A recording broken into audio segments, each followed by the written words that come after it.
I give the call to the member for Wills. Thank you, Deputy Speaker. We are in the midst of a political, but more importantly a moral storm that is impacting our social and community cohesion. That cohesion of our multicultural society is one of our nation's greatest national assets, and everyone needs to play their part in protecting it. We know people in our communities are hurting and anxious, and it is up to every person in this place to provide calm, responsible and unifying leadership, to de-escalate tensions and not inflame them.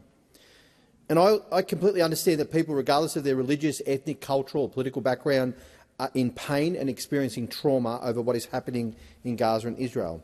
I am deeply upset and concerned myself, but I will always support the right of every Australian to protest peacefully and understand many Australians wish to express their views about what is happening in Israel and Gaza.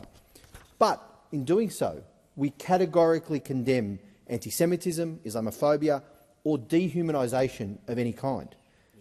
For decades throughout my work as an MP and past roles at SBS and as a Victorian Multicultural Commissioner, I've committed everything I have to protecting and supporting our multicultural society and have condemned discriminatory behaviour, hate speech and incitement of violence based on religion and ethnicity.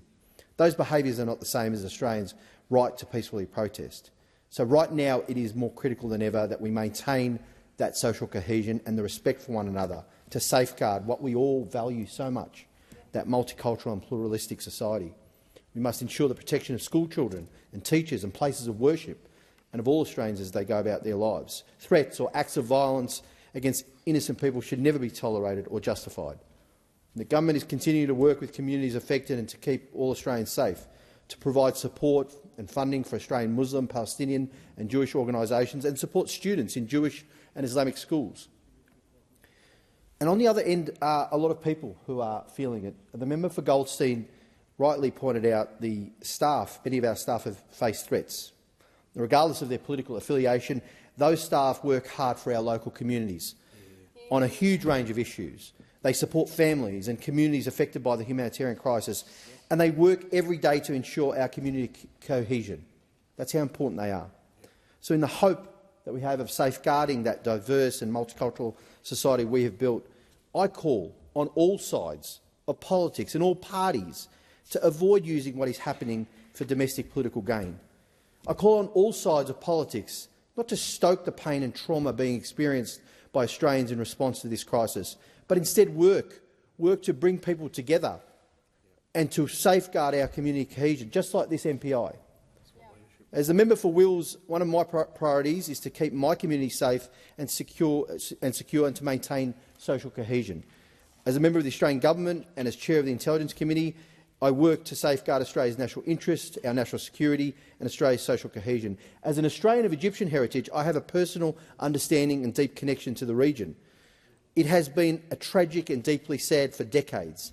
We have our history of supporting Palestinian self-determination and statehood.